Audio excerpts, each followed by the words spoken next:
Hey everybody, welcome to Cardboard Commander. My name is Jerry, and today we're going to talk about my top 10 favorite games played in 2024. Now, these aren't games that came out in 2024. These are games that I played in 2024. So, some of them are old titles, some of them are new titles, but again, these are just the games, my 10 favorite games I played in 2024.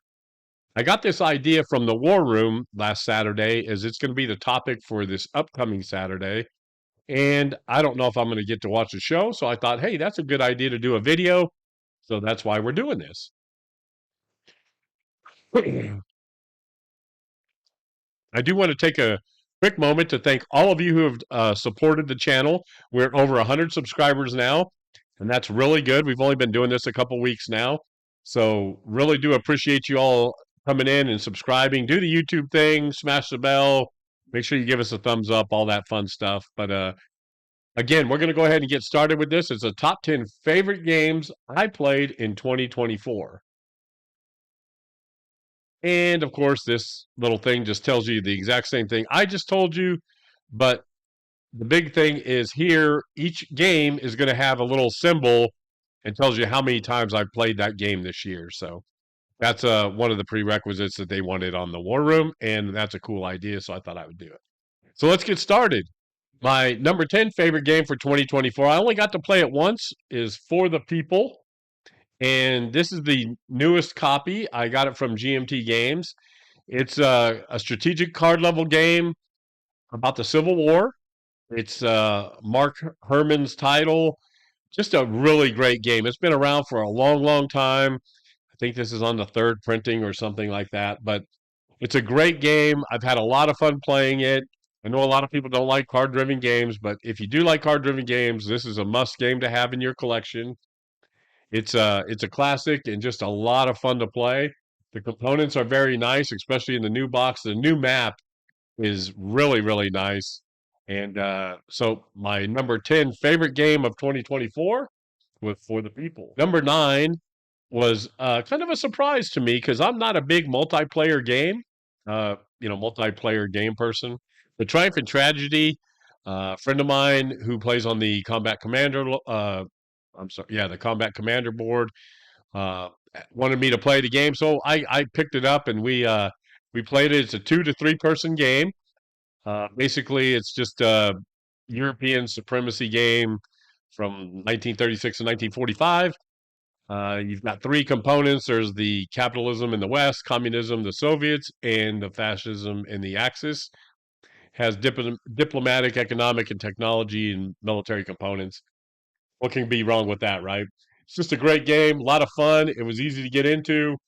Nice components, blocks. I know some of you guys don't like blocks either, but just a fun game to play. Number 8 is Combat Commander, and folks, I'm not gonna lie, it's one of my favorite games ever. Um, I've played it over 30 times, probably 50 times. I play in the ladder. I play it a lot. It's again another card-driven game. I like card-driven games, but just so much fun. No game is ever the same. Now, look, it's not the most realistic, and if that's what you're looking for, this probably isn't the game to play. But it truly is a game. But man, the outcomes are so crazy and things happen all the time. And every time you think you got things going, you don't have the right cards or some weird event happens, and it just throws a monkey wrench into the thing. So you guys should really try Combat Commander. I've got all the modules. I know there's P500 for Europe and Mediterranean together. I ordered that too just to have it. Also ordered the island hopping pack that's coming out. Yeah, this is one of my favorite games and really like playing it. There's a lot of people that play on the ladder that Patrick Pence does, and I'll put all that information down below. But it gives you a chance to play. There's always somebody out there wanting to play. So if you really want to get in a game that has a lot of people playing it, always an opportunity to play, and it's a great game, you should check out Cardboard Commander.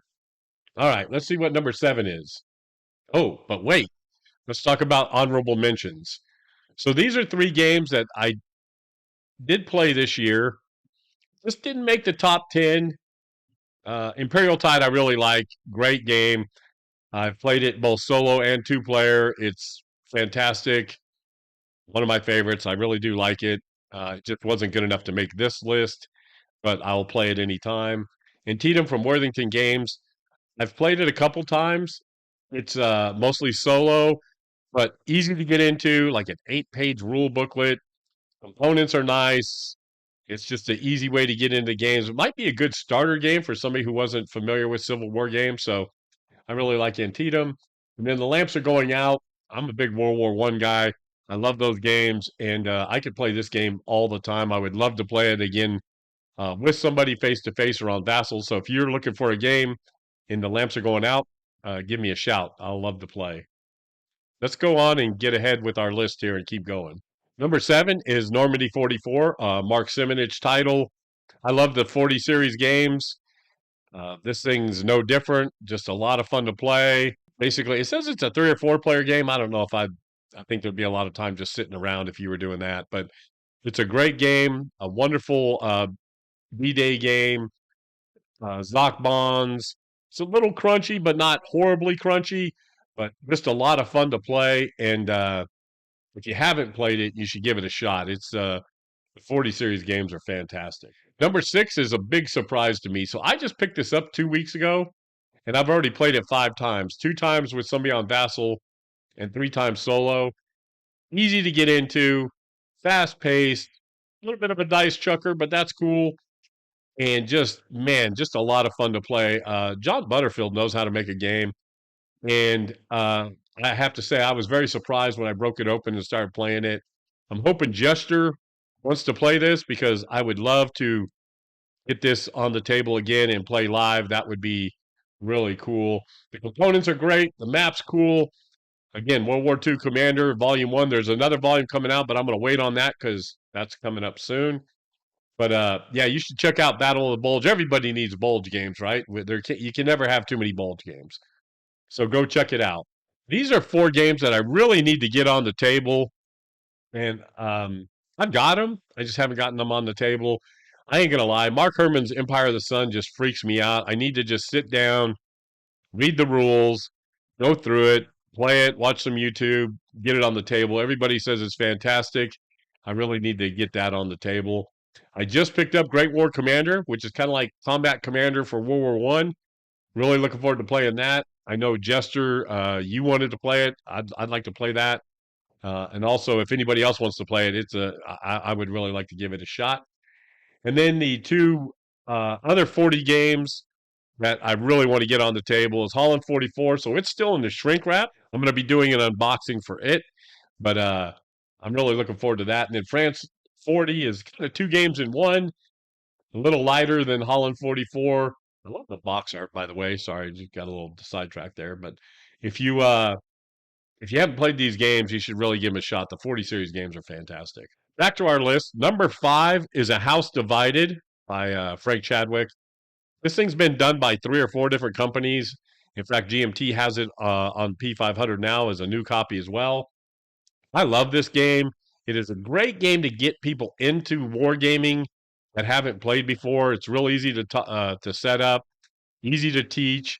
I've played it 4 times this year so far. The components are great. The game's easy to play. The new map is amazing. I'm really looking forward to seeing what GMT does with it. But if you're looking for a really light Civil War game that you can teach somebody, go check out A House Divided. Our number 4 game is Rebel Fury. And man, I have to say, I'm not a Civil War guy. There's some guys that are really heavy into Civil War. This game is a lot of fun. It's almost like 6 games in one. Easy to get into, fun to play. Not very crunchy. You can get into it, but it's kind of a maneuver style game. Combat's kind of secondary. It's all how you maneuver and initiative and all those sorts of things. It's quick setup, quick playing. Not a lot of counters, so just really easy to play. The maps are beautiful. Rebel Fury is one of the Civil War games you really need to have in your arsenal. I think I played it 3 times this year, something like that. Number 3 is one of the old-time classics, Paths of Glory. I love this game. It's one of my favorites. It's on like the 8th printing or something crazy. Basically, World War One card-driven game. The whole system is just fun to play. The new maps are unbelievable. They're mounted. It's colorful. It just looks great. It's one of my favorite games. Card driven. Again, I like card driven games. But if you haven't played Paths of Glory, I don't know where you've been because everybody's got this game, I think. But you should really check it out. It's a lot of fun. And Paths of Glory, I'd like to play. I've got a Vassal game going on right now. And I'd truly like to play a live game if somebody live close by and play face to face or live on Vassal too. So that's our number 3 game. These 4 games are titles that I have on P500 or pre-order or whatever each company does. Stalingrad 42, again, you've heard enough about the 40 series from me. This is the last one I need for my collection. Really looking forward to that. I wasn't going to pay the price on the market right now, so it's in P500 and they're doing their thing. Rebel Tide, I love Tide series games. Imperial Tide, Pacific Tide. I know they're coming out with a North Africa Tide system game, but really looking forward to Rebel Tide. The talk about Battle of the Bulge, that was the World War II Commander Volume 1. Well, Volume 2 is Operation Market Garden, and I'm really looking forward to this game. If it's any halfway as good as Battle of the Bulge, I'll be extremely happy. It looks fantastic, and I'm really looking forward to that. Last week I did a solitaire video, and everybody was telling me I needed to try combat. So I pre-500 or pre-ordered, whatever Compass does, the Arnhem series.